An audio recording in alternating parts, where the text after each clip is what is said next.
do this. It's the Real Jonathan Smith Show on Indy Sports Ticket, 1430 AM, 93.9 HD2, and always on the free Indy Sports Ticket app. What's going on? Welcome to the Real Jonathan Smith Show here on Indy's Sports Ticket. Hopefully you're having a nice start to your week. Indiana Pacers Game 5 tonight against the Milwaukee Bucks. They have a chance to close the series out at home. Hopefully you are going to the game tonight because the atmosphere is going to be absolutely electric. We're also going to continue to talk about the Indianapolis Colts draft. I got Zach Hicks joining the show coming up at 11 o'clock, and we'll deep dive into that. But I want to start with the Indiana Pacers. Pacers, they should close the series out tonight against the Milwaukee Bucks, barring any Gary Trent Jr. 37-point performance that includes 18 points in any single quarter. As long as nothing like that happens, I feel pretty good about the Pacers winning the game tonight. There's no Damian Lillard for the Milwaukee Bucks. I don't think that matters. He wasn't very good in the games that he appeared in. More importantly, however, the Pacers are just simply the better team. Yes, they lost Game 3, but Game 3 was weird. Pacers had a bad shooting night. Gary Trent Jr. went crazy, 18 points in that third quarter. Pacers had a 10-point lead going into halftime despite not playing very well. And then, Gary Trent Jr., he catches fire, and that was all she wrote. Aside from that second half of basketball where the Bucks really couldn't have played any better and the Pacers couldn't have played much worse, it's evident that the Indiana Pacers are just simply the better basketball team. They've gotten better shots throughout the entire series whenever they've actually ran their offense. So I really like the Pacers tonight. And a large part of why this series, quite frankly, hasn't been close is because of this combination of the Indiana Pacers' awesome offense and the Milwaukee Bucks' terrible defense. Through 4 games in this series, the Pacers are averaging 31.5 assists per game. That's kind of crazy. That is a bonkers number. The average number of team assists in the playoffs is a little over 20, 21, 22, kind of somewhere in there. Pacers, 31.5. That leads the NBA so far in the playoffs. The next closest team, in terms of team assists per game, are the Cleveland Cavaliers at 26. I'm telling you right now, Pacers, Cavaliers. The Pacers are probably going to lose that series, but it's going to be beautiful basketball. It's going to be so much fun to watch. But the Indiana Pacers ball movement has been it's been impeccable in this series. No turnovers, making the right pass, making the extra pass. If something's not there, giving the ball up and just resetting the offense.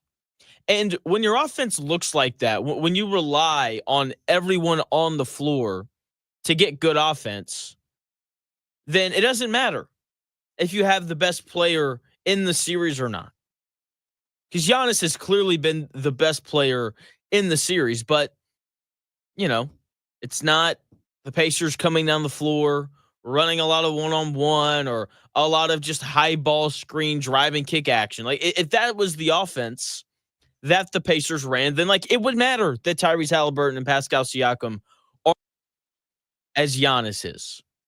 But it's a team game. The most cliche saying in any sport, there's no I in team. It's all of us. It's not just one person. And when you watch the Pacers play, it is very clearly everyone. The Pacers play together, so the individual impact of players just simply isn't as important. Whereas when you watch the Lakers, if Luka and LeBron aren't awesome, then they're not winning. The Bucks in this series, if Giannis isn't awesome, then the Bucks aren't winning. The Timberwolves, if Anthony Edwards isn't amazing, then the Timberwolves aren't winning. It's not the case for the Pacers. They can get by with Pascal Siakam scoring 12 points like he did in Game 4. They can get by with Tyrese Halliburton scoring 10 points like they did in Game 2 against the Milwaukee Bucks last season. Because it is not about the individual when you watch the Pacers play. It is about the collective. And that is why the Pacers have been so dominant in this series. Giannis Antetokounmpo has been the best player in the series. You could argue he's been the second best player, third best player in these playoffs. And that's great for the Bucks. I think everyone going into this playoff series knew that Giannis was going to be the best player.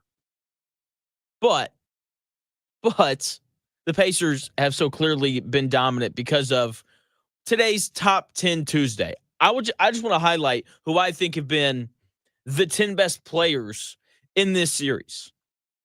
Giannis, as I said, he's clearly been the best player, averaging 33 points, 14 rebounds, and 5 assists. I mean, geez, you can't play any better than that. You just can't. Feels like he grabs every rebound. He gets to the rim whenever he wants. Outside of the first half in Game 4, the guy's been unstoppable. He's hitting that 15 to 17-foot jump shot. When the Pacers double, he's making the right pass. The guy's been incredible in this series, and he has been by far the best player on the court. The second best player in this series, though, is Tyrese Haliburton, averaging 15.5 points, 7 rebounds per game. That's a good number for him. By the way, he should be a really good rebounding guard just because of the size that he has. Like, he's bigger or taller, at least, than almost every guard that he plays against. So seeing him grab 7 rebounds a game makes a lot of sense. And he's also averaging 12 assists per game. Tyrese Haliburton, I believe, is deemed overrated because he doesn't, quote-unquote, have a bag. Like, when he breaks guys down one-on-one, it's just like herky-jerky, crossover back and forth, and then eventually he's so quick he's going to get a step on you. Okay, so he doesn't have a bag. He's not like this outstanding one-on-one creator. That's not who he is. But the step-back jumper is nice, and the pull-up jumper is nice. So, yeah, 15.5 points per game, all coming within the flow of the offense for Tyrese Haliburton. He's gotten really good shots in this series. He hasn't shot it as well as he normally does, but he doesn't only impact the game with his scoring. The 12 assists, that's when you know that Tyrese Haliburton is playing great, because sometimes shots go in, sometimes they don't. But that 12 assists per game number tells me that Tyrese Haliburton is doing an excellent job of touching the paint. Seriously, like, kids these days, I think in order for them, here I am giving out some parenting advice despite being 25 years old with no kids. I think kids that go outside and touch grass tend to have better, lives. And for Tyrese Haliburton, for him to have good games, the equivalent of that is for him to just touch the paint. Okay, when he touches the paint, the Pacers and Tyrese Haliburton are much better off. Offensively, Haliburton, I think defensively, has been really good in this series as well. He's not some amazing lockdown defender. The Pacers are going to do their best to hide him, and they now have enough defenders on this roster to successfully do that. But Tyrese Haliburton, not a great one-on-one defender, but he's gotten matched up on Giannis a couple times, and he's digging in. He's getting in a stance. He's always in the right spot. And look, if you're in the right spot on defense, good job. I can live with that in every sense, because that just means that you're engaged. Half of playing defense in the NBA is just being engaged and just trying hard. And I know that sounds dumb, but you would be amazed at how many guys aren't engaged on the defensive end of the floor in the NBA. You would also be surprised, or you wouldn't be surprised by this. The other half of this is NBA players can score. They're really good at it. So if you just try hard, and if you're just in the right space, your chances of getting a stop go up exponentially. Third best player in this series has been Pascal Siakam. I was going to put him in front of Haliburton, but he just kind of struggled to score it there in Game 4. I think there's something to be said about how you don't notice him. Sometimes that's a bad thing. Sometimes that's a really good thing, because that just means that they make the game look easy. Now, I think with Siakam, I'm more on he makes the game look easy side as opposed to his points are empty, if that makes sense. So 22 points, 6.5 boards, 3 assists, all while having to defend Giannis.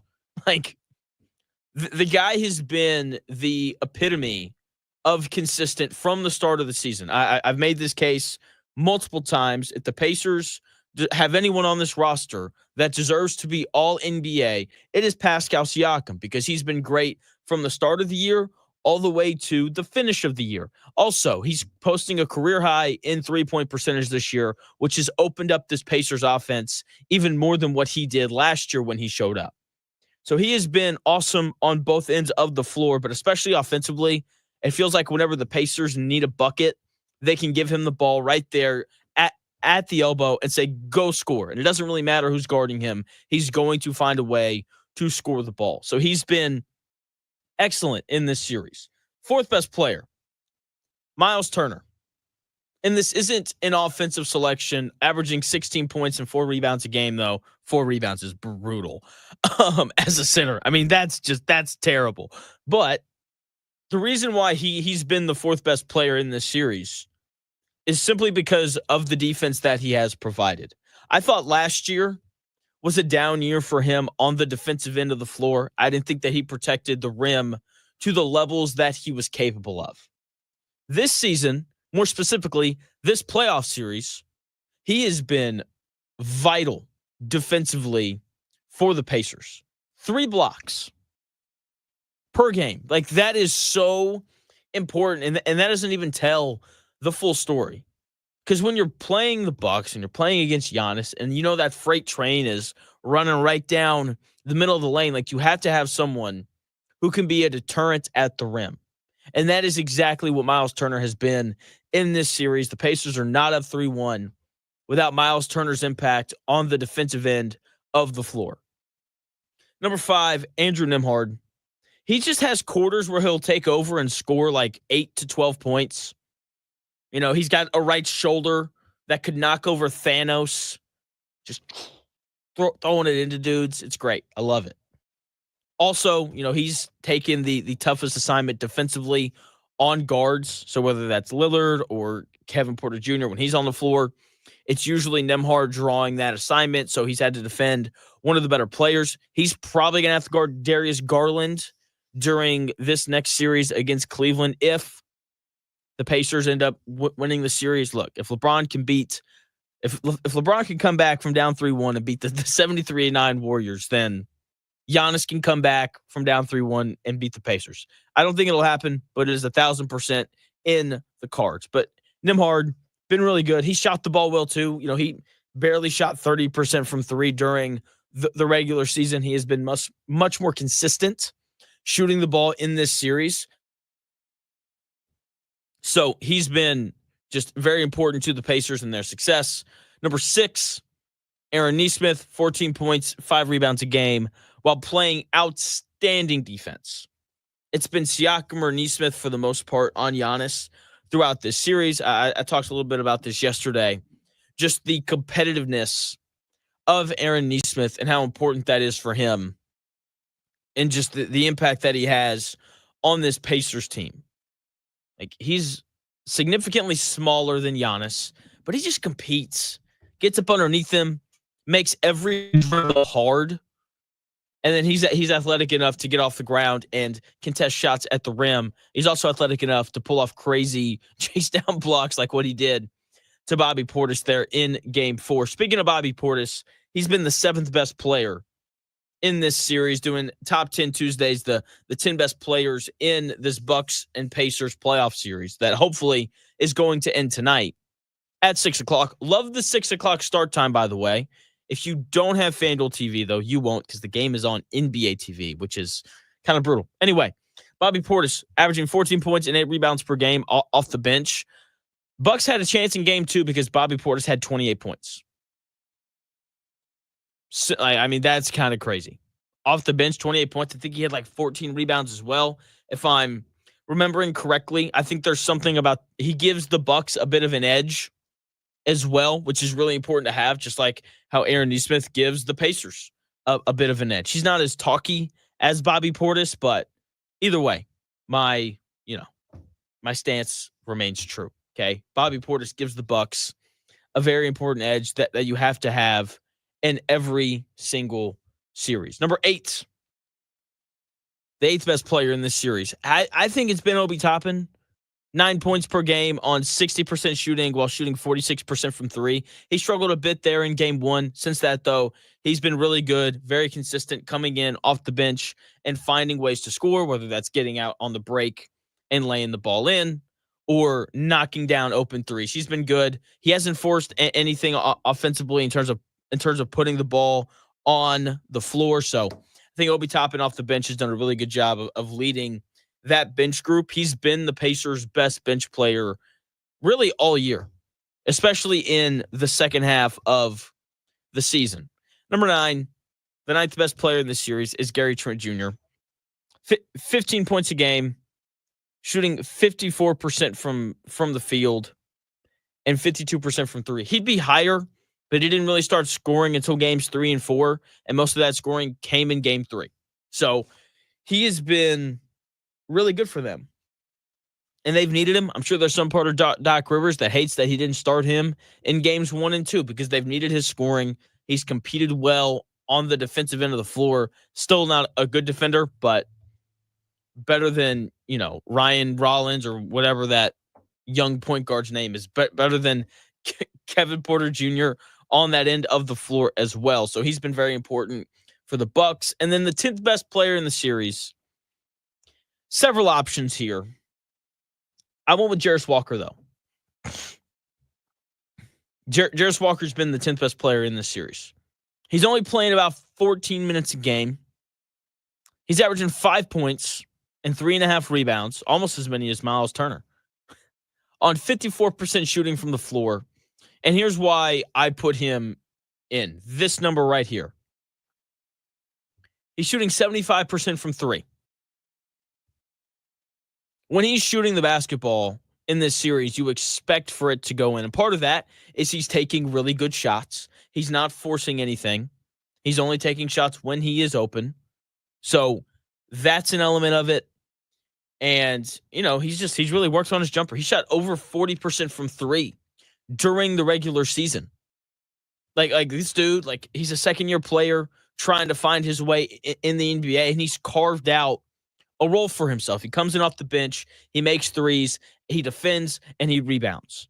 If you can do those 3 things, then, hey, you're going to play in the NBA for a long time, especially when you have a little extra. Like Jarris Walker clearly has more to his game. I just don't think that Coach Carlisle, and rightfully so, I don't think Coach Carlisle trusts him enough quite yet to let him handle the ball and make more decisions, because he's a very good passer. I know we love this word here in Indy. He's shown flashes of being a really good passer at some point. So I think that that's coming down the line for him. But right now, he's starring in his role. He's making open threes. He's defending. They're putting him on Giannis. And he's, stonewalled him a couple of times, fouled him a couple times, looked bad a couple times. But that's what happens when you're a second-year player trying to guard the third best player on the planet. So Jarris Walker grabs the final spot when we highlight who have been the 10 best players so far in this Bucks and Pacers series. And when you have 7, because that's what the Pacers have, when you have 7 of the top 10 players in any series, in any sport, you're going to have an excellent chance to win every game that you play, even if you don't have the best player. And look, if you don't have the best player, you're probably going to lose one, because the best player in the series goes crazy. And that's what happened in game 3. I've talked a lot about Gary Trent Jr. getting hot in that game, but let's also remember Giannis also scored 37 points in that game. So, Pacers, Bucks, game 5, I think that trend of having the majority of the best players in the series continues tonight. They should win. They're going to set themselves up with a series against the Cleveland Cavaliers, who just absolutely demolished the Miami Heat last night. Absolutely demolished. It was so bad, I had to put out a video on my other YouTube channel called My Take Is, if you want to go and check that out, explaining why Pat Riley needed to be fired. That's how bad that game was last night. 138-83, the largest loss in NBA playoff history. They lost by 55.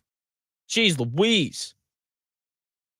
Insane. Anyway, that series against Cleveland is going to be awesome. Both teams can really score the ball.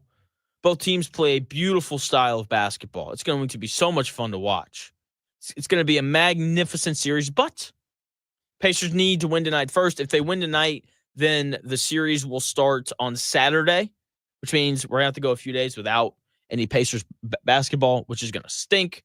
But I do expect for the Indiana Pacers to cover the 8.5-point spread tonight and win the game. I will be there. Big thanks to Eddie White for the tickets. So if you're there and you see me, come say what's up. Would love to talk to you for a little bit before I go back to watching the game. Anyway, so hopefully you'll be there tonight. It's going to be just such an awesome atmosphere. I think it's a gold out. Not too sure on that, but either way, I like the Pacers and I like them to cover that 8.5-point spread. When we come back here in about 4 minutes, the Cleveland Cavaliers are on the horizon for the Indiana Pacers. So I'm going to tell you what the Pacers will be preparing for after they win tonight.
The best takes. Maybe. The Real Jonathan Smith Show on Indy Sports Ticket 1430 AM, 93.9 HD2, and always on the free Indy Sports Ticket app. What's going on? Welcome back to the Real Jonathan Smith Show here on Indy's Sports Ticket. Thanks for tuning in. No matter how you're tuning in, hopefully you're having an amazing start to your week. Bucks Pacers Game 5 tonight. Let's go. Pacers should hopefully close it out. And, I talked for 20 minutes about that series in that last segment to open the show.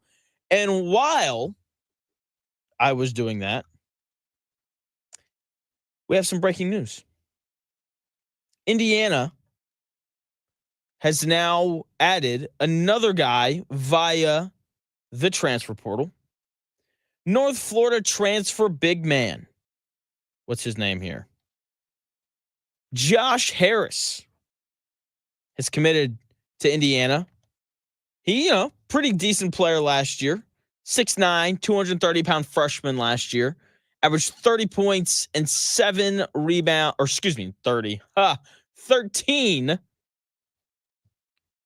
points per game and 7 rebounds per game. North Florida, they must have just been awesome last year. Because there's this North Florida to Indiana, the state of Indiana pipeline going on. I think that is now the second commit from North Florida that Indiana has gotten via the transfer portal. And Purdue landed a 6'7" wing who shot 40% from three that also played at North Florida last year. So I don't know what North Florida's record was, but they should have been awesome, apparently. And, this Josh Harris kid is the next Hakeem. Just to move it on the block. Not really. I have no idea. I just hope that the dude's good. I just hope this guy can rebound. It is nice to see Coach DeVries get a commitment from someone that is not a guard. With that being said, I know very little when it comes to constructing a roster. There's a part of me that's do you just, I think they should just go get the best players that they can. And if you have, 9 guards and only 3 big guys, then, hey, let's play super fast pace. Let's chuck a whole bunch of threes. Let's hope those 3 guys can rebound. Let's get the guards on the glass and hope that those 3 bigs stay out of foul trouble. And let's go hang 90 on everybody. Seriously, that's I don't know. But anyway, another commitment for Coach DeVries. I don't know if this kid's any good or not. I hope that he is. Because when Indiana basketball is good, which is something that I have not experienced here during my time on the air, these last 2 seasons have been nothing short of disappointing. And I love so much when the Indiana Pacers are good. Because when the Indiana Pacers are good, there's extra juice downtown. I feel like I should talk to people at the grocery store when they're wearing Pacers gear. But hey, man, you see game 4? 26-point win? What's up? And when it comes to Indiana, I see people in Indiana gear, and I just feel sorry for them. It's feel bad for that guy. Seriously, because there is so much desire for the Indiana Hoosiers to be a top, not even the best team in the country. If Indiana can just make a Sweet 16, let's just be honest here. In Indiana basketball, they are second in line to the throne of sports in the state of Indiana. Number 1 is the Colts. People love the Colts. Number 2, Indiana basketball. And further down that list, you get to the Indiana Pacers. And people get so fired up and excited for Pacers playoff basketball. I can't imagine what this state would be like if Indiana basketball was legitimately good. And I don't mean, make the tournament as an 8 seed and lose in the second round. Whoever the 1 seed is, probably Duke or UConn or Florida, because it looks like they're not going anywhere either. That's, like that's one thing. Like there'd be excitement, but I mean, like Indiana rolls into the NCAA tournament and they're a 2 seed, and they swept Purdue that year. Like that. That would just trigger something that I have yet to experience here in this great state. So I hope that this new Josh Harris guy is amazing.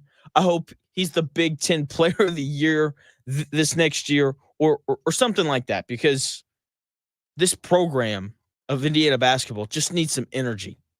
It needs to get hit with something. And from what we've seen, like these commitments from Coach DeVries, they seem like they're going to be really good. Lamar Wilkerson is kind of the headline. It's the guy that everyone's talking about, or was, I guess. Now for me, it's just like, yeah, it's great.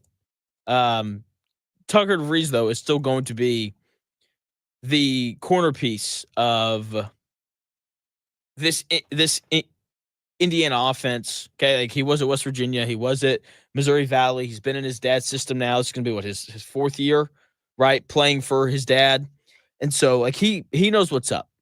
And hopefully this Josh Harris guy slides in really well right next to Tucker. The dude's 6'9", so he can play power forward, maybe some center if you want to go small a little bit. I don't know if he shoots the ball very well or not. Let's find out. I'm excited. There it is. Josh Harris, the North Florida Ospreys. Yeah, so this guy averaged a little over 13 points a game, 7 rebounds, shot 56% from the floor. That's good.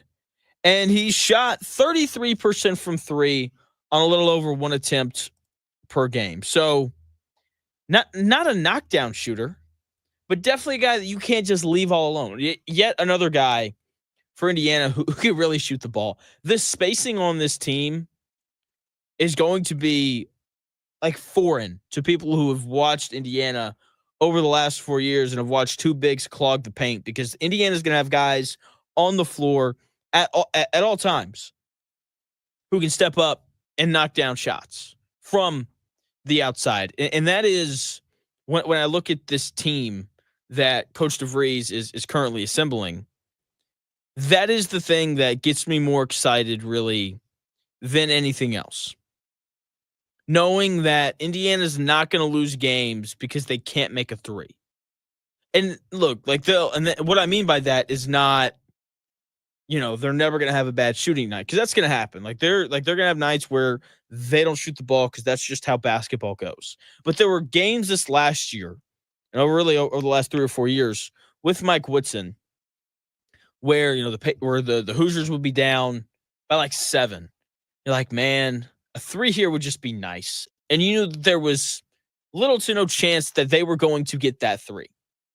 So I hope that Coach DeVries, continues to get his guys. I hope he continues to bring in shooting. I hope he brings in a little bit more size. But I am cautiously optimistic about this next edition of Indiana basketball. Seems like Coach DeVries is doing a good job, but we'll find out whenever the games start up in October, November, whenever games start. I don't know. When we come back here in about 4 minutes or so, I've got a Colts draft take that I think is interesting. Hopefully you find it interesting as well. There's a little crossover with some basketball stuff. Zach Hicks is going to join me coming up at 11 o'clock to talk a little bit more about the Colts draft. But I've got a Colts draft take for you when we come back here in about 4 minutes.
If it's in today's sports world, it's here.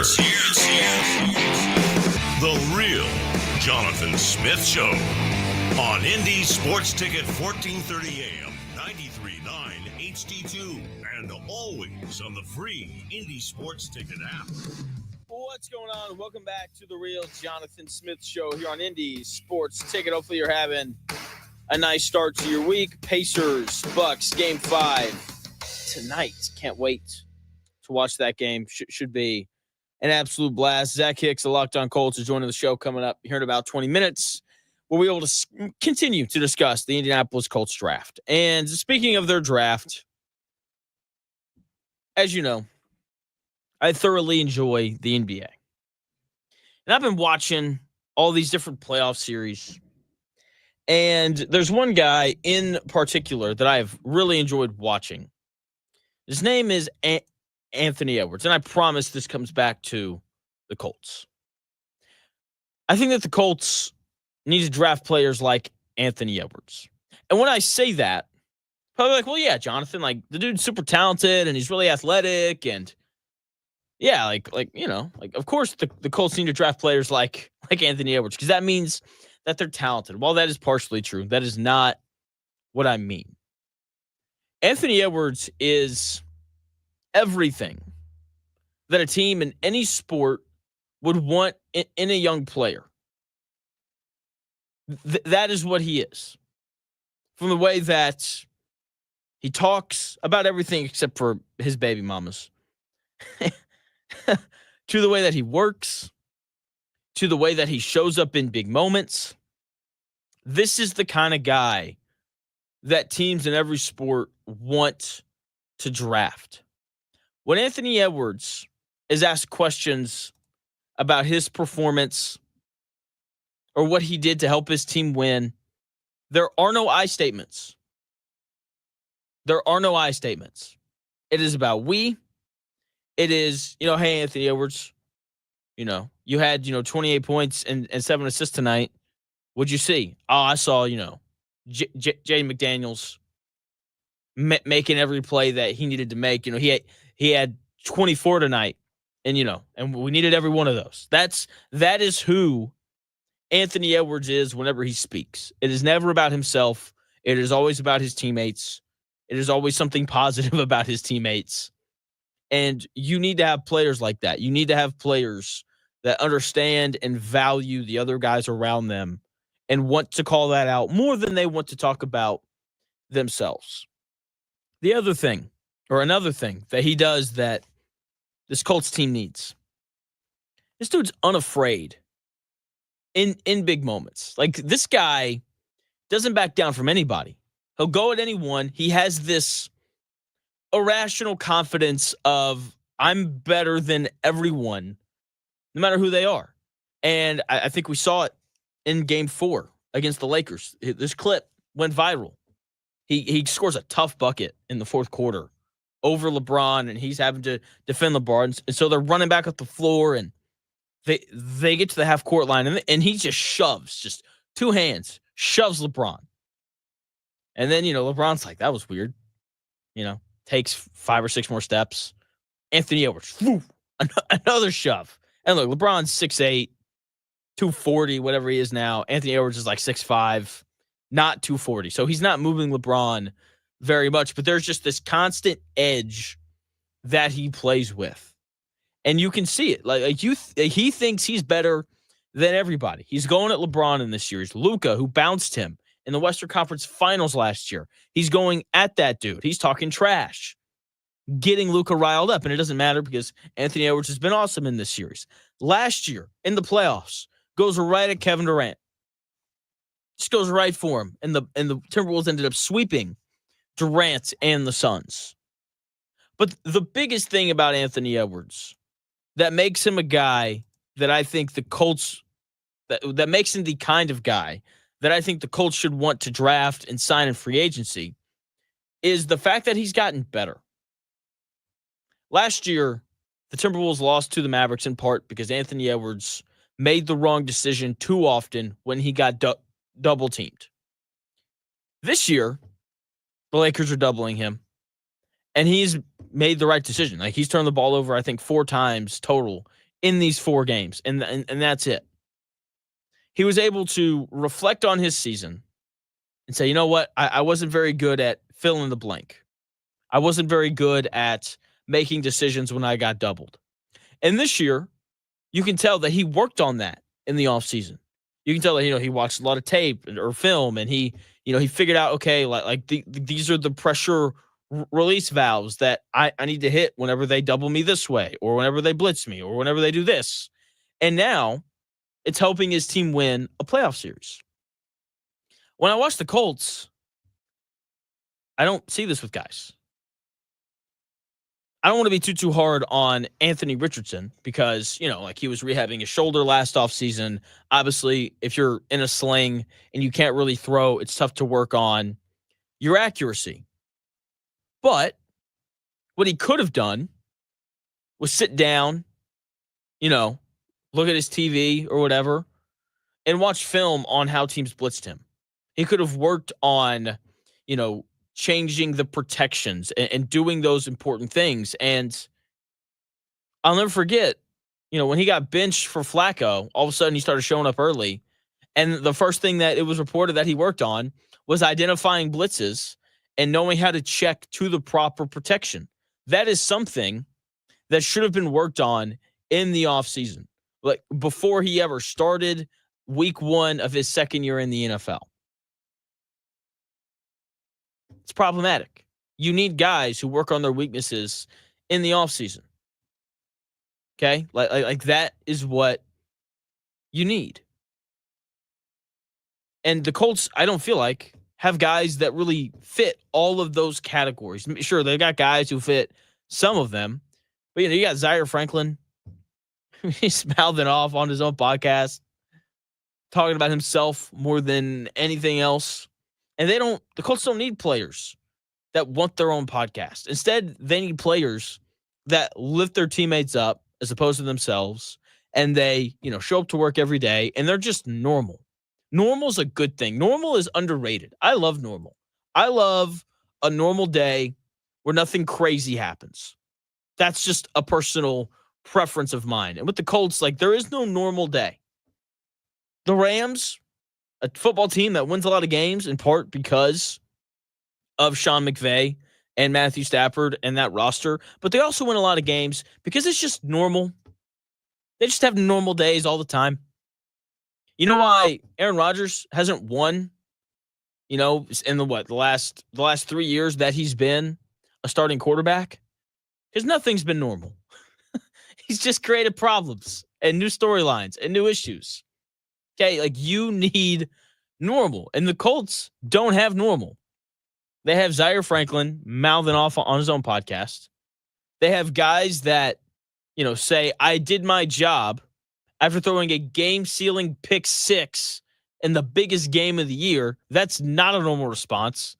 Usually you get some form of accountability of you know what, I didn't see that guy. He was crouched down behind the offensive lineman, and, it probably took me too long to grip the ball and throw it, and no accountability from A.D. Mitchell. Just I did my job. I was supposed to throw the ball, and I did.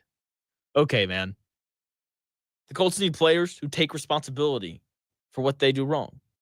They need players that aren't afraid to try and make big plays in big spots late in games. Do you remember the Dio Adangbo forced fumble against the Texans? I know that Dio Adangbo did not have the best time here in Indianapolis, but I think I'll remember that play for a while. It was one of the biggest plays of the year. And it's oh, wow, someone finally stepped up and made a big play.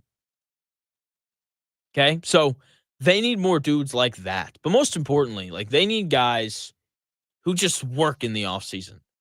They need players who find a way to come back every year just a little bit better.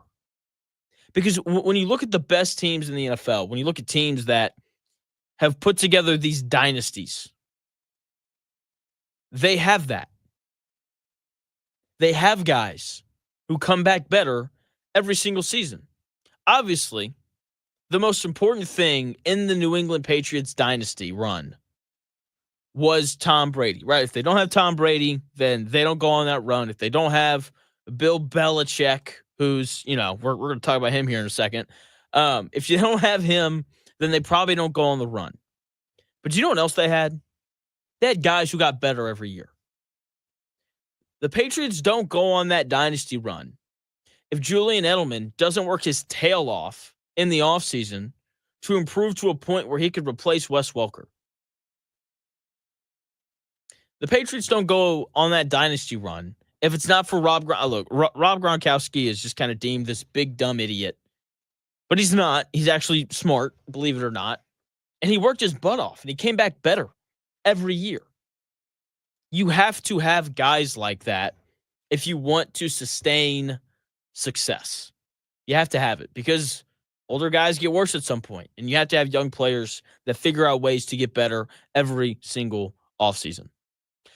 Speaking of the Patriots and their dynasty and the culture that was set in place, because that's really why they went on that run, Bill Belichick is back in the news. And Bill Belichick went from never being in the news unless he was saying something just very straight, like, we're on to Cincinnati.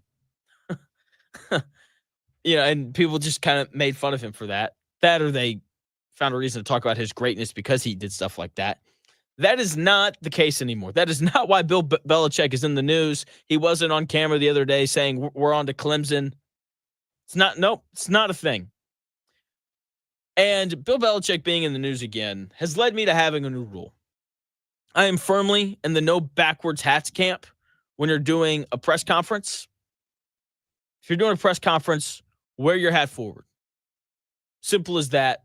Look nice. Look professional when you're representing not only yourself, but also the rest of your organization. New rule. We're going to call this the Bill Belichick rule. No crazy girlfriends. If you have a crazy girlfriend, I'm out. I can't do it. Okay? You can be 72 and date a 24-year-old. That's fine. She just can't be crazy and meddling in every single thing. I don't know if you saw the clip, but Bill Belichick sitting down, doing an interview with Good Morning America. I think it was them promoting some book. And there's no one else there. No one from the North Carolina staff, no one from the North Carolina athletic department, no one from the publishing company that is publishing this book. Not a thing. There's one person there with Bill, his girlfriend, the 24-year-old, okay? And he's asked a very fair question. How did you guys meet? She just jumps in and she's like, we are not talking about this. And that was that. Whoosh, whipped. Bill was like, yeah, I guess we're not going to talk about it. Even though, not the rumor. I'm going to call it a rumor, actually. No, the story is that they met on a plane and she asked Bill to sign her textbook or something like that. Okay, that's the story. But, I don't believe it after that whole altercation. So new rule. No more bad, creepy or no more annoying girlfriends. I was listening to Breakfast Ball this morning on FS1, and they were talking about how, I don't know how real these reports are or not, but they're talking about how she's involved in practices, and she's sending emails on behalf of the North Carolina football team, and she is clearly overly involved. And that is absolutely not okay in any way, shape, or form. Part of why the New England Patriots dynasty was so great was because there were zero distractions ever. They were all about football all the time. And that was a Bill Belichick thing. That was a Bill Belichick trait that just seeped into every crevice of that New England Patriots organization. We are a football team. We are about football all the time. That's what we're about. And it's part of why the Patriots were awesome. And now you look at Bill Belichick. You really want to tell me this dude's about football all the time? I'm going to say no. Doing weird photos on the beach with his legs up, and she's creepy. It's weird. I don't like it. I don't. But, hey, whatever makes you happy, I guess. Not really. But this is going to be problematic for North Carolina. Seriously, like it's to a point now where I'm like, do I take the under? Do I bet the under on North Carolina football this year? Because if she is as involved as it seems that she is, and if Bill Belichick's having to deal with this, like Gritty chiming in saying she's a gold digger and it's funny. He deserves it. I don't know why he deserves it, but it's just weird. I don't like it at all. It weirds me out. It creeps me out. Win totals. Here we go. Let's look at North Carolina here because I am just dying to see what this number is. And if it's too high, I will bet the under. It's only 7.5 wins. Gosh dang it. That man, yeah, you got to take the over on. I hate that. 7.5 is essentially so the ACC only plays 8 conference games. So there's 4 free wins in the non-conference. And then you've got, your 8 conference games. Can Bill Belichick win 4 games in the ACC, even if he's distracted? Absolutely, he can. Absolutely, he can. So when we come back at 11 o'clock, Zach Hicks is set to join the show where we will stop talking about Bill Belichick. And instead, we will discuss the Indianapolis Colts and what they did with this year's draft. Zach Hicks, a Locked On Colts, when we come back here in about 4 minutes.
do this.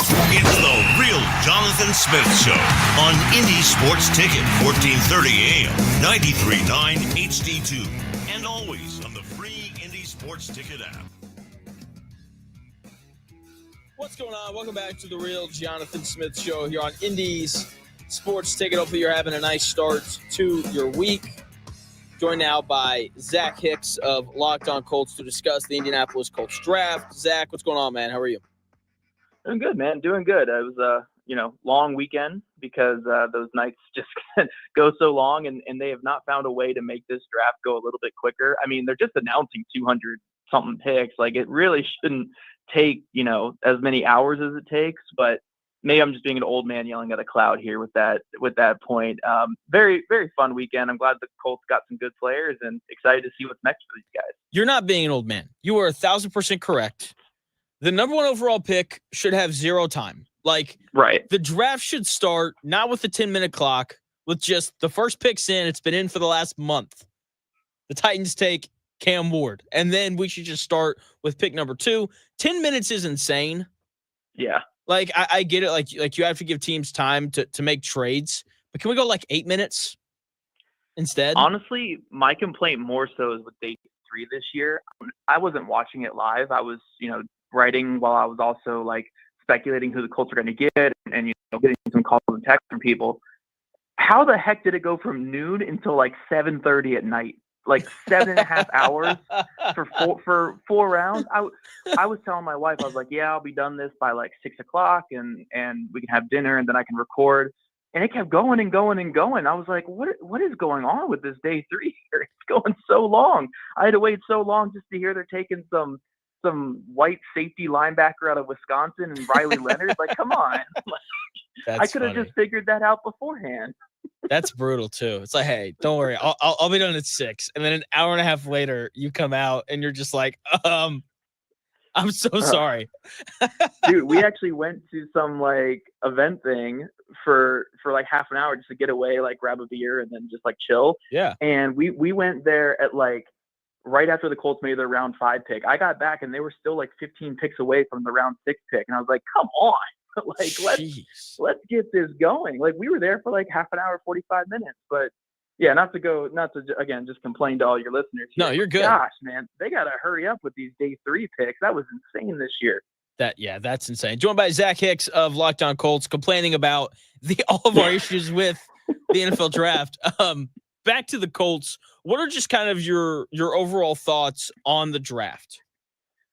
It was really funny. I think in a way it was the most Chris Ballard draft, but in another way it was very anti-Chris Ballard. And to properly contextualize that, I think, when you look at this draft class, you see the high character, the seniors. Most of these guys were like senior players in college with a ton of experience, high character, went to a lot of these bowl games, and you're like, yeah, that's the Chris Ballard mold, like that's what we think of with Chris Ballard. But kind of the anti-Chris Ballard is, I think he's been burned a lot in the past where he's swinging on these high upside guys. These guys who you look at the athletic traits, you look at the flashes in college, and you're like, these guys can be superstars. They just have a lot of work to do. The Ben Banagus, Kamoko Toures, the Juju Brents, Jelani Woods, like those type of players where it's like, we're swinging on that like near perfect RAS score, that athletic, historically great athlete. And we're seeing what this guy can be. Where this year, it was one of his least athletic classes. I think it might be his least athletic class since his first class in 2017, when he didn't even have his scouts for that first draft. And I'm not sitting here thinking that these are bad players. I'm thinking, yeah, these are good, steady, solid football players. And unlike the Banagus, unlike the Kamoko Toures, the Jelani Woods types, I don't see low floors with these guys. I think most of the guys they drafted, I think, are going to be productive NFL players. Now, will they become all pros or maybe even Pro Bowl players? Maybe not, but I think these are solid players that help the football team this year and help the team going forward. So very interesting from Chris Ballard, who usually swings on these unique high-end traits. Like outside of the unicorn they took in round 1 with the, how goofy Tyler Warren was used in college, most of these guys are just steady, solid football players. And For Colts fans who have complained about Ballard for years and said that he always reaches on traits, this was a different draft class. This was a very different draft class, and they didn't swing for the fences. They swung for singles, and I think they hit, their singles or their doubles or whatever with this class. So, if you wanted something different from Ballard, it definitely was different with the type of guys they drafted. Joined by Zach Hicks of Locked On Colts, discussing the Colts NFL draft. And look, I applaud Ballard. You haven't won a division in 9 years, so it's probably good that you switch some things up. I think that's a good thing, because the ability to self-reflect and figure out what you're good at and you're not good at, and figuring out what you need to change. I think that's a really good thing. Something Chris Ballard has been good at, to his credit, is finding day 3 linebackers that end up being starters at some point. I was kind of surprised we didn't see him take one there in the 5th, 6th, or 7th round. Were you surprised that Chris Ballard didn't select the linebacker at some point during the draft class? Partially. I think it was certainly on their radar to draft a linebacker. I think they had several on day 3 and even on day 2 that they had circled, but I think it just gotten to the point where they definitely wanted to come out of day 2 with an edge rusher. And then I think their other target was either a corner or an offensive lineman there on day 2. Obviously, we found out that the other one was corner on draft day. But I think they just were valuing those higher priority positions on day 2. And then when you get to day 3, you are balancing kind of best available plus need plus who could we get in undrafted free agency. So I think ultimately they just couldn't get, some of the guys that maybe they were targeting there. And I think because they like Jalen Carlisle so much, because they like Shegu Alubi so much, I think that they were kind of fine with it. Now, am I in the same boat as the Colts with that? Am I a little bit more worried about Carlisle and Alubi and these other guys than the Colts are? Probably. And I hope they bring in another outside body to just solidify that room a little bit. But I do think the Colts overall weren't as concerned about linebacker as we were, even though I think there were, I think they fully would have taken Jahad Campbell or Carson Schlesinger at 45. Either of them were there at 45. They just didn't make it there. They went, in the early 30s. So I do think they had guys they were targeting, but it just didn't play out the way that we all would have hoped for. Who's your favorite pick in this draft for the Colts, excluding Warren? Because I think that's the easy answer. Man, what's funny is probably the pick that everyone hated when the Colts made it is the corner in the 3rd round, Justin Wally. He was a guy I wasn't really familiar with going into the draft because I really just didn't watch corners much this year because I had no clue which direction the Colts were going to go at that position. I certainly didn't rule them out going with a cornerback because, again, Lou Anarumo has no connection to the guys in the room. He typically likes more speed at the cornerback position. Jalen Jones, Juju Brents, and even Sam Womack really don't have that speed that he likes. So I couldn't rule them out, but I just didn't know whose philosophy was going to win out between him and Ballard. So I didn't want to, spend half my off season watching the wrong corners. So I kind of just let corner be what it was. And when they took Wally, a guy who most people would call a reach, whatever people want to call it, he would have been gone within the next 10 picks for what it's worth. I think the Jaguars and the Buccaneers both really liked him. But Wally, when I watched this film, you see this guy who played 40 career games in college, has made starts and played well against, some legit wide receivers like Marvin Harrison Jr. and all those Ohio State receivers over the years. Keon Coleman, when Coleman was at Michigan State, several other top receivers. And this is a competitive guy who doesn't miss tackles, who makes plays on the ball. I really like this pick. I think, if you look at the testing numbers, he tested very similar to Cam Taylor-Britt, which was a guy who developed really nicely over the years with Lou Anarumo. Had a down season last year, but still a young player that the Bengals really like and is going to be one of their top outside corners next season. I think that's what this pick was, getting Lou Anarumo his next Cam Taylor-Britt with the athleticism, the size, the tenacity. And I think that's what he can be here in Indy. So honestly, I think there's a chance he could start next season on the outside. I think people are kind of downplaying that a little too much because, look, Jalen Jones played fine last year, but again, Lou Anarumo has no ties to Jalen Jones. All Jalen Jones is to him is a former 7th round pick who doesn't run very well and has started 2 years on a bad defense, where Wally is the guy that he was involved with taking in this draft and fits more of his mold. So I think people are downplaying the fact that Wally could start this year on the outside or at least get some legit snaps. And I'm kind of a fan of that. I think he showed some good things. I think he fits his defense well. So that's a pick that's really grown on me. Since the Colts made it, it went from the initial shock to watching the film and seeing like, okay, yeah, this guy can play a little bit. But yeah, I think Wally or maybe Giddens on day 3, getting a backup running back with those kind of feet is nice as well. But those are probably my 2 favorites that the Colts made post round 1 with Tyler Warren. Joined by Zach Hicks of Locked On Colts discussing the Colts draft. How does Justin Wally compare to Juju Brents?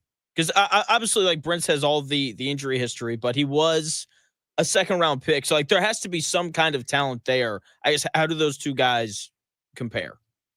Yeah, very, very different players. Wally, you're more so looking at, like I don't want to say a small corner because, people keep saying he's small, but he's like 5'10", 191, 195. Like, that's pretty good height, weight, speed that you're getting out of the corner. So he's certainly not like small enough that you're throwing him in the slot like some people were saying, but it's not like the big outside corner like Juju Brents, who's 6'4", like 200 pounds, a big athletic, explosive corner who tested out of this world and has some really good zone traits and some good traits the Colts like.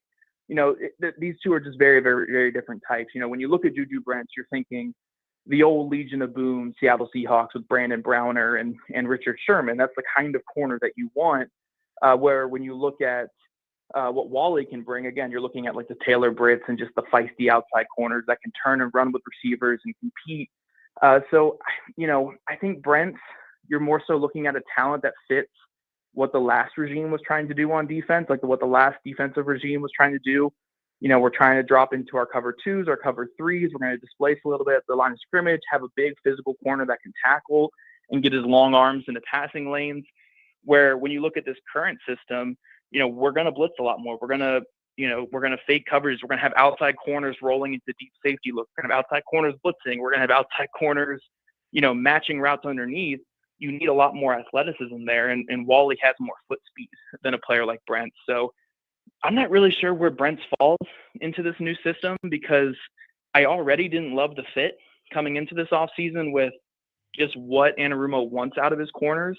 And then when you factor in the Wally addition and the Charvarius Ward additions and the fact that Jalen Jones has been better through 2 years, I'm not really sure where Juju Brents fits. So there's certainly talent there, and I think he can be a good NFL player if he stays healthy. It's just, will it be with this team and this system? I'm not too sure. I'm not feeling great about his future here with the Colts, unless maybe he moves to safety. But honestly, I'd rather just let him be a corner for another team than be a safety for Indy. I just don't love that fit for him either. That makes sense. Joined by Zach Hicks, the Locked On Colts, talking about the draft. I really liked the JT Tui Moloau pick when the Colts made. We're all struggling with that name.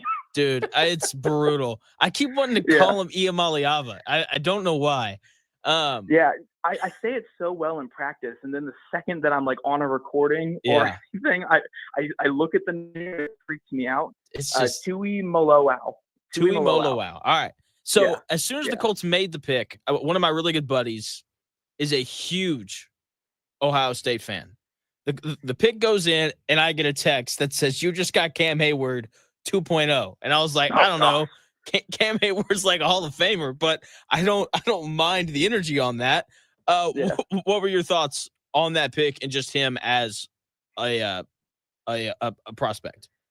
Dude, I would love him to be Cam Hayward. I'm not too sure he's going to be quite that in the NFL, but oh man, if he could be that, then the Colts defense might be a top 10 unit this next season. But I watch a lot of this film, and the first thing that stands out is this is just an impact force player in run defense. Like, he is an active player, can play inside or out. He's got strong hands, powerful, long arms.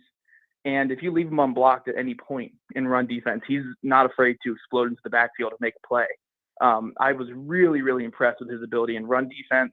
Now, when we get to his pass rush, I think, he could still stand to be a little bit more refined, a little bit better there. But the thing that really stands out to me is he's really good at creating depth into the pocket, getting his, whatever, if it's an offensive tackle, guard, whoever it is that he's lined up against, getting that depth in the pocket, forcing his player back, and then being a pretty reserved player and waiting to disengage late in the rush to close on the quarterback after that. So when you have like legit pass rush winners like Laiatu Latu and DeForest Buckner, who are just havoc players, they can win their rush so quick, but sometimes they struggle to finish the sack because, they're getting back there before everyone else. The quarterback has a lot of room to maneuver.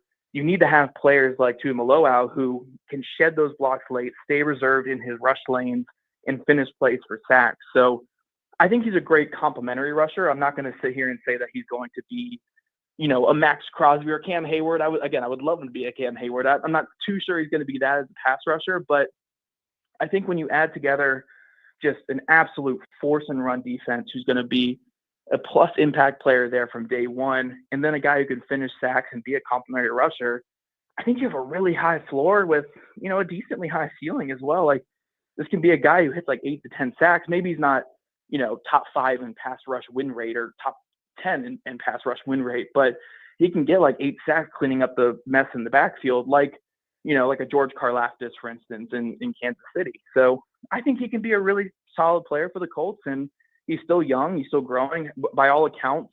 And I'm sure your friend could tell you this too, like, great leader for the team, the heart and soul of that defense these last couple of years. He started so many games for Ohio State and just topped off his college career with the national championship. So those are the guys you want to bet on. Like, yeah, he doesn't have, the perfect athletic profile to be some superstar, but you need good players in the NFL too. And this just seems like a really good player that I think is just going to be an impact guy from day one, and he can help your defense be so much better his first year in the NFL. Joined by Zach Hicks of Locked On Colts, talking about the Colts draft. I'm just going to call him JT. It's way easier. Yeah. I'm very excited to kind of see what he looks like. He should get some run this year. Warren, I'm assuming, is going to be a week 1 starter. If he's not, that's very concerning. But who are some other guys? You mentioned Wally potentially getting to play some this year. Are there any other guys that the Colts took that we may see get to play a little bit this year? Yeah, I actually think we'll see most of these guys play a good bit this year. Now, again, injuries will play a factor into this, but, we look at Tyler Warren. He should be the starting tight end from day one. I think Tuimoloau is probably going to at least be a high-end rotational player. Like, he's going to be at least your third defensive end, maybe a guy who can rush inside on passing downs and take that Dio Dangbo role. So I think he's going to get quite a few snaps in his rookie season. Wally, I think, is going to compete to start on the outside. We look at Jalen Travis in round 4. He's probably your swing tackle. And look, with Braden Smith's injury history, he'll probably play like 6, 7, 8 games this next season. Probably. DJ Giddens will probably be your backup running back if all things go well. I think Tim Smith can be a rotational defensive tackle. I mean, his run defense is probably third best in the defensive tackle room right now behind the 2 starters. And then even Wohler, I think, can be your Trevor Denbo replacement and be a core special teamer from day one. So, when you take a draft class that's so high floor and just has a lot of guys who, played 40, 50, 60 games in college, these guys are ready to compete from day one. So I think, honestly, if I had to project right now, I think every player from this draft class makes the team. And honestly, I think most of these guys have some sort of role in year one. As long as they stay healthy, I think we'll see a good impact from these guys this first season. So do you like Giddens more than the Khalil Herbert signing? Yeah, I think Herbert is a perfectly fine like RB3 to have. He's a guy who's had experience in the NFL. But look, it's been a couple years since he's been that guy. Last year he was an RB3 or 4 in Cincinnati, and he was already falling out of favor in Chicago before that. But he's a perfectly fine player to have. He raises the floor. He's already a better player than Trey Sermon was last year for the Colts. But with Giddens, as long as all things go well in training camp, just the athletic upside that he brings, I think, is much better than Herbert. I think he's got better vision in the hole. Another thing I like about Giddens a lot is, playing at Kansas State, they are like the Colts where every single run is like a zone read because they like to run their quarterback so much. So he's already experienced with that 50-50, like, am I getting the ball, the quarterback getting it, like operating on zone reads, how you're pressing holes with the quarterback threat on the outside. So he's already kind of used to the way the Colts run the football. So I think that's going to bode really well for him just transitioning into day one. Plus, he's a pretty good pass catcher. I know he had a couple of drops last year, but he was dealing with a wrist injury. So I fully expect him to be a guy who can step in and be, as long as things go well this offseason, be their RB2 for majority of the season and, maybe hit a good 3, 4, 500 yards rushing in year one. I think he can certainly do that. Joined by Zach Hicks of Locked On Colts, talking about the Colts draft. Have you dove into the undrafted free agents yet? A little bit. So the Colts didn't really spend too much in undrafted free agency. I'm not sure we really have. I think there may be one or two guys we could see maybe make the roster, but for the most part, I don't think we're going to have many of these guys make too much of an impact this offseason. But, Marshall Foreigner, I think from Minnesota State, has a really nice athletic profile. I think if things go well, I think he could be their practice squad offensive tackle this offseason. I know they signed a receiver that was like super, super freaky this offseason. He was like Landon Parker. 6'2". Yeah, Landon Parker, like 6'2", like 215 with like a 6'6" short shuttle. That is absurd. Put him at defensive end with that short shuttle right there. Like, that's crazy. But yeah, I liked him. Joe Evans, the nose tackle, another just big run stuffing nose tackle, 337 pounds. Jeez. Like, I'm in love already. I don't even need to watch any of his film. I'm in love right there. Just seeing the 337 pounds. But I think, those guys could maybe make some waves this offseason. But for the most part, I don't expect many of these undrafted free agents. They didn't really, they like last year, I think they shelled out a couple big contracts. The year before that, there was like Ryan Vandemark. They gave like $225,000 to. I think the most I've seen this offseason was Joe Evans getting $30,000, which is like more on the lower end. So I don't think the Colts really expect much out of this group, but there's some interesting names. Like, I think Evans has a decent chance if, maybe there's some injuries and he can make it as a reserve nose tackle. I certainly could see that. Okay. What is going into training camp? Last thing for you. What is the position group you have the most confidence in? Ooh. And Sorry about that. No, you're good. And what is the position group that you have the least amount of confidence in? All right. Most confidence. Oh man, it's tough with this team. Is it tough because you like a lot of things, or is it tough because you don't like a lot of things? I think the actual answer to that. Oh, man. Position I have the most confidence in. Man, this is really tough. Because, like, every position I'm like, well, I mean, I will say this. This is the best I've felt about the cornerback room in years. I mean, obviously, you have the big commitments to Charvarius Ward, which makes everything feel better when you have a top guy there. But even the depth, I mean, even in the scenario that Justin Wally beats out Jalen Jones to start, Jalen Jones as your third outside corner, your cornerback 4 overall, that's fantastic. And then we're talking about guys like Womack and Brents being at the bottom of the roster. Yeah, that's one of the deepest cornerback rooms the Colts have had in the Chris Ballard era, along with having 2 top-tier guys in Kenny and Charvarius Ward. So I guess corner right now, which is so weird to say about a Colts team. Yeah, especially after last year. Yeah, and the position I feel the most concerned about, let's see. Got a laundry list going here. Yeah. I mean, I think you just have to go quarterback at this point because we don't know if Anthony can play a full 16, 17 games at this point. Daniel Jones is Daniel Jones. Hopefully Riley Leonard doesn't play at all this season. Like, I'm not even saying that because I'm anti-Riley Leonard. It's more so I never want to see the QB3 suit up, but we can't rule it out with the injury history of both Daniel Jones and Anthony Richardson. But I would say right behind that would be just right guard. Because, I think they're going to move Matt Gonsalves into right guard, which I'm actually a fan of. I think Gonsalves can be pretty good at right guard, but we just haven't seen it. Like, he's never really played that position. And then if they don't move him inside, we're looking at Dalton Tucker versus Antonio Mafi for that spot.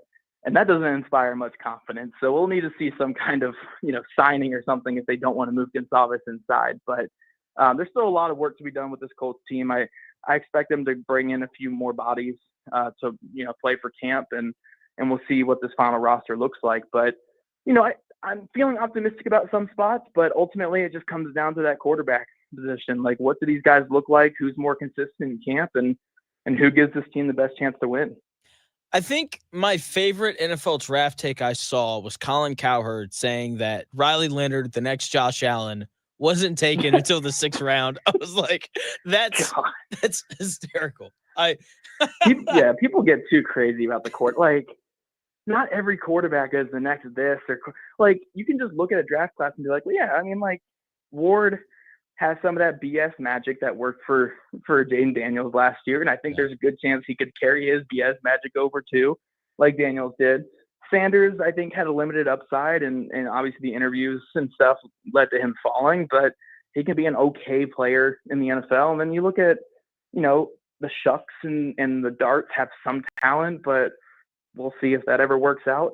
And then it's just a bunch of dudes who, like, look, Riley Leonard knows what he is. Like, if he ever gets a chance to start, sure, he'll take it, but he's trying to hit 4 or 5 years in the NFL, get the retirement package from the league, and then go be a pastor or something like some of these guys have done, like Tari Willis has done and stuff.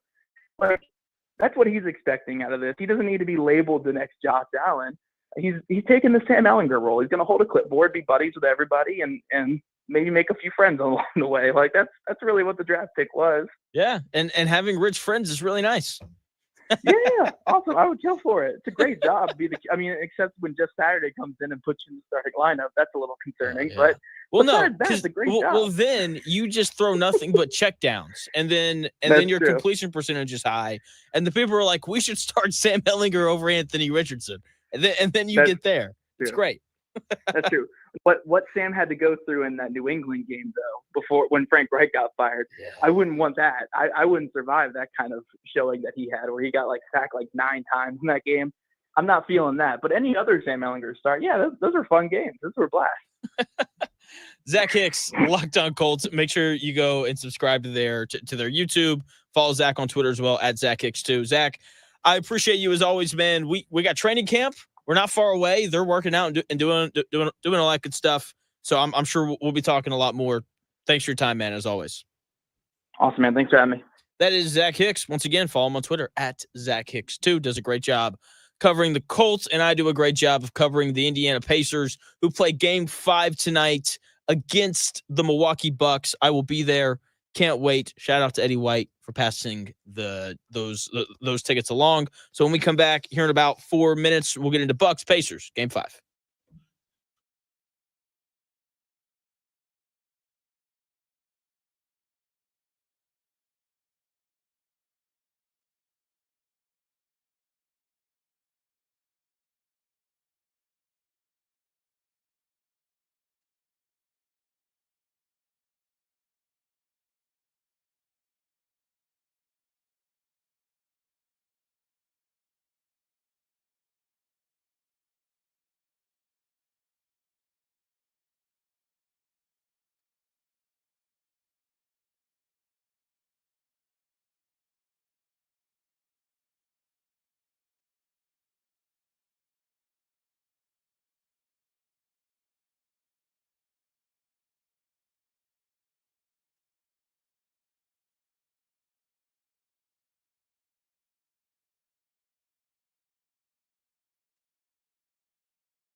may, one day, be a must-listen for sports enthusiasts. Yeah, and monkeys might fly out of my butt. Uh-oh. The Real Jonathan Smith Show on Indy Sports Ticket 1430 AM, 93.9 HD2, and always on the free Indy Sports Ticket app. What's going on? Welcome back to the Real Jonathan Smith Show here on Indy's Sports Ticket. Hopefully you're having a fantastic week. Pacers, Bucks, Game 5 tonight. Let's go. Pacers should close it out tonight. They should. Doesn't mean that they will. They're 8.5-point favorites. That is up. They opened as a 7.5-point favorite. No Damian Lillard. Pacers are simply a better team, even when Damian Lillard plays basketball. Game 3 was weird. It's the one game that they lost. Gary Trent Jr. goes crazy. 18 points in the third quarter. Giannis goes for 37. Gary Trent Jr. goes for 37. Pacers settle for some bad shots offensively. And outside of that game, really outside of that second half, the Bucks haven't been close to the Pacers. They have dominated the series. They have. And it's in large part because of this Pacers offense and this bad Bucks defense. The Pacers are averaging 31.5 assists per game in this series. That's an insane number. That number leads the playoffs. Okay, the next closest team is the Cleveland Cavaliers, who average 26 assists per game. As a team, the average is somewhere around a little over 20 assists. It's like 21 or 22 assists per game is the average. Pacers are at 31.5. I mean, the ball is just popping. The ball movement and the player movement for the Pacers has been incredible. And one of the big talking points coming into this series was the fact that the Bucks had the best player. Here's the thing.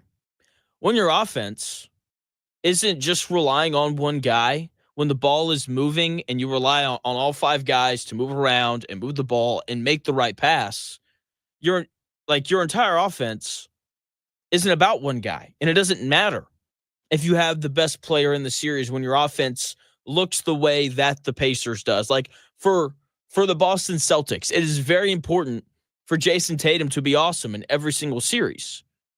And I say that because he's their best player, and they give him the ball, and they isolate him at the top, or they run some sort of screen and roll with him, and then he does everything. For the Lakers, LeBron and Luka have to be awesome. For the Timberwolves, Anthony Edwards has to be awesome. For the Bucks, Giannis has to be awesome. Because like their offenses and the way that their teams are built, it's not built for everybody to share the ball. It's about that one guy. And so you have to have the best player in the series if you're going to play that way. Like if the Pacers ran a lot of one-on-one or a lot of high ball screen, drive and kick action, then it would matter that Pascal Siakam and Tyrese Halliburton aren't as good as Giannis. But they don't. Pacers play together. So the individual of impact players isn't as important. And that's a good thing. Because Pascal Siakam can score 12 points in Game 4, and the Pacers can still win by 26. Or Tyrese Halliburton last year could score 10 points in Game 2 against Milwaukee, and the Pacers can still win. It lessens the importance of your best players when you run an offense the way that the Pacers do. And it's also a lot of fun to watch. It's what has allowed them to dominate this series. Giannis Antetokounmpo has been the best player in the series, and that is great for the Bucks. Everyone knew that he was going to be the best player in this series. But the Pacers have been so incredibly dominant because of the theme for today's Top 10 Tuesday, which we'll get into when we come back here in about 4 minutes.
The best takes. Maybe. The Real Jonathan Smith Show on Indy Sports Ticket 1430 AM, 93.9 HD2, and always on the free Indy Sports Ticket app. What's going on? Welcome back to the Real Jonathan Smith Show here on Indy's Sports Ticket. Hopefully you've had a nice start to your week. Thanks for tuning in, no matter how you're tuning in, whether that's YouTube, Indy's Sports Ticket. If you want to head over there and subscribe, if you watch the live stream there, you can jump in the chat to be part of the conversation. Maybe you're watching, maybe you're watching on Twitter, __ Jonathan Smith if you want to follow me there. Maybe you're listening via the Indy Sports Ticket app, but you can download wherever you find your apps. And if you want even more from me, you can go check out the My Take Is YouTube channel. Now, Top 10 Tuesday, the 10 best players in this Bucks and Pacers series. When you run through the list, it's pretty evident why the Indiana Pacers have dominated this series. Let's just get this over with. The best player is clearly Giannis. 33 points, 14 rebounds, and 5 assists per game. That is what he's averaging so far. Through these 4 games, he's been dominant in every half but one.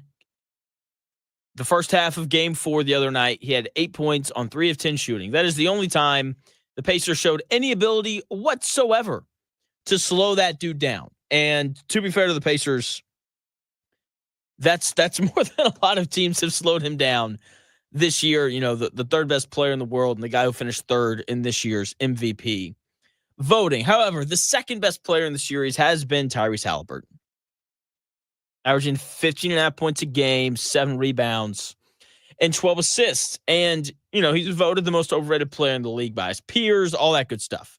And I think it's because of that 15.5 points per game number. He's not some prolific scorer.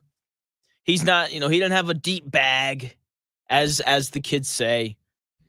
Like, his one-on-one game is really simple. He's going to do a whole bunch of crossovers, and eventually he's going to hesitate. You're going to hesitate, and he's just going to blow by you. Like, that is the Tyrese Halliburton herky-jerky hesitation kind of style of one-on-one play. Like, that is what he does. He's an excellent shooter off the bounce. He does all those things, but, like, that is not his calling card. And I think NBA players have a tremendous amount of respect for dudes who have a bag and can really go to work, like a James Harden, like a Steph Curry, like a Kyrie Irving. The thing, though, about Tyrese Halliburton, by the way, 7 rebounds a game for him in this series is very impressive. 12 assists per game. That tells you all you need to know about Tyrese Halliburton in this series and just how impactful he's been. And this is why he's one of the best point guards in the NBA. It's why he's one of the 20 best players in the world right now. It's why he's potentially going to make an All-NBA team again for the second year in a row. The 12 assists per game number is crazy, only averaging about 2 turnovers per game as well. Only 2 other point guards in the history of the NBA have averaged those numbers, and their names are Magic Johnson and John Stockton. Kind of crazy. But those 12 assists tell you that Tyrese Halliburton is being aggressive. He's getting into the lane. That is the most important thing for him. He has to touch the paint. And when he touches the paint, this Pacers offense becomes significantly better. When he doesn't, it's still good. It's just not as good as it's been against Milwaukee. So Tyrese Halliburton is number 2 for Top 10 Tuesday, the 10 best players in this Bucks and Pacers series. Number 3, Pascal Siakam. I was going to put him in front of Halliburton. Struggled a bit, though, in Game 4, so I decided to give the nod to Tyrese. Even though Pascal Siakam is averaging 22 points per game, 6.5 rebounds, and 3 assists, doing all this while also having the task of defending Giannis. I've made this argument already. If anyone on the Pacers should make All-NBA, it should be Pascal Siakam. This dude has been the definition of consistent all year. Also, he's posting a career high in 3-point shooting percentage. He's hovering around 40% on the year, which is just kind of spread this Pacers offense out even more. He's a guy that when you need a bucket, you can just give him the ball, and he can go get it. Pascal Siakam, number 3. He is the 3rd best player so far in this Indiana Pacers Milwaukee Bucks series. Number 4, Miles Turner. This is not all for the offense. This is also for the defense. Okay, 16 points per game, 4 rebounds. That's not enough. And 3 blocks a game. This guy has done an excellent job defending the rim. And you're not going to beat the Milwaukee Bucks if you can't defend the rim, because Giannis gets to the rim whenever he wants. Kyle Kuzma, he wants to get to the rim. Brook Lopez finishes well around the rim. You have to have someone on the back end of your defense be a rim deterrent. And Miles Turner has been that in every game except for game 3, the one game that they lost. When he is active and engaged on the defensive end, that is when the Pacers look like a top 10 defense. Since December 13th, they've had the 6th best defense in the NBA. And that is because of Miles Turner and his ability to block shots and make things hard on other teams at the rim. He's done that pretty consistently throughout this series. So Miles Turner comes in as the 4th best player in this Bucks versus Pacers series. Number 5, I've got Andrew Nembhard, 15 points, 3 rebounds, and 4.5 assists a game while defending Milwaukee's best ball handler, whether it's Kevin Porter Jr. on the floor, Damian Lillard, whoever it's been. Andrew Nembhard has drawn that assignment because he has, turned into one of the best perimeter defenders in the NBA this season. He's done an excellent job. He struggled shooting the ball a bit during the regular season, hovered around 30%, but he has really figured it out here as of late in the playoffs, knocking down open threes. He's been much better in that regard. Also doing a great job of throwing that shoulder into everybody. It's fun to watch. I love it when he just throws it into dudes. It's awesome. Number 6, Aaron Nesmith, for a lot of the same reasons as Andrew Nembhard's number 5. 14 points a game, 5 rebounds while playing really tough defense on Giannis. That chase down block on Bobby Portis is still wild to me. The fact that he was able to recover and get to that shot without committing any sort of goaltending penalty. So Aaron Nesmith comes in as the 6th best player in this series between the Bucks and the Pacers. He's shooting the ball well. He's attacking the rim. He's doing everything that you want from Aaron Nesmith. He's making threes. He's attacking closeouts when they're a little too aggressive, and he's playing fabulous defense. Number 7, Bobby Portis. I know we don't like Bobby Portis, but the dude's averaging 14 points and 8 rebounds a game coming off the bench. The reason why the Bucks had a chance to win game 2 is because of him. He had 28 points off the bench. That's absurd. That's incredible. And you have to have those kind of guys come in off your bench. He is there. Aaron Nesmith just talks a lot more. He brings an edge. He brings competitiveness. He doesn't back down from anybody. And as someone who, has competed, I find that very respectable. He doesn't do anything dirty. He just plays hard. And I appreciate that about him. 8th best player in this series. Top 10 Tuesday, the 10 best players in the Bucks and Pacers series. Number 8, I have Obi Toppin. Averaging 9 points on 60% shooting from the field and 46% from 3. Last year was TJ McConnell. TJ McConnell would come in games, regular season and post, and just go to work and score the basketball at a really high level. And he's done that in it's 4-minute stretches occasionally during this series against Milwaukee. He, had a really big, I think it was third quarter. The Bucks kind of closed the gap, and then McConnell went in. He scored 8 in a 4-minute stretch, and then the Pacers were back up 20, and the game felt like it was over. So while TJ McConnell's been really good, Obi Toppin's been the Pacers' best bench player in the second half of the regular season, and even going and so far throughout this series. He's making open shots. He's not doing more than what is asked of him. He's playing solid defense. So Obi Toppin, he's been really good. He comes in as the 8th best player so far in this Bucks versus Pacers series. Number 9, Gary Trent Jr. I wasn't going to put him on the list, but then I was like, dude, he went for 37 in game 3. He's the reason why the Bucks even won a game in this series. He's averaging 15 points a game, shooting 54% from the field and 52% from 3. I would put him higher, but he didn't really start scoring the ball until games 3 and 4 when they went back to Milwaukee. It'll be interesting to see how he performs tonight on the road. Role players tend to not be as good on the road, but that's neither here nor there.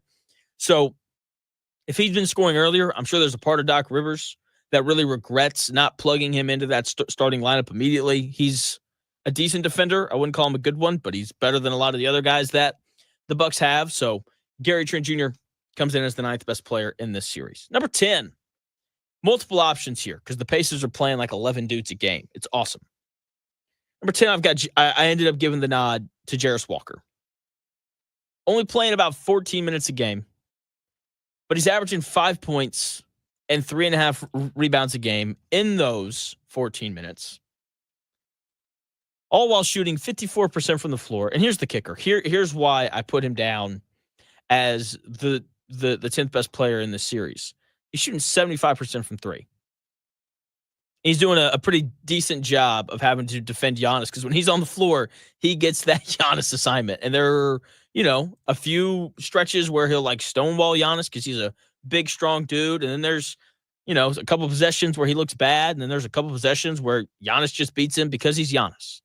So his development has been really impressive. And my whole point of bringing all this up is when you have 7 of the 10 best players in a series, you're going to have an excellent chance to win every game that you play in, even if you don't have the best player. That is the reality of the Indiana Pacers in this series. They have 7 of the 10 best dudes. When you are that much better, top to bottom, than your opponent, then you are going to have an excellent, excellent opportunity to win these games. And Pacers in 5 makes a ton of sense because they don't have the best player in the series. And Giannis is going to get you a game like he did in Game 3 when he had 37 points. He just needed a running mate. It was Gary Trent Jr. in that one. And that's why the Pacers lost. The Bucs had 2 guys go crazy. It happens. It's the NBA. Every other game, though, they've controlled from start to finish. Even when Game 2 was close late, the Pacers up by 2. Oh, no. Got to get a bucket here. They come down the floor. They run their offense. Andrew Nembhard wide open on the wing. Money. They go down. They get a stop. Pascal Siakam, same spot. Money. Back up by 8. Ball game. And I was never worried about the Bucs winning that game. They're going to win tonight.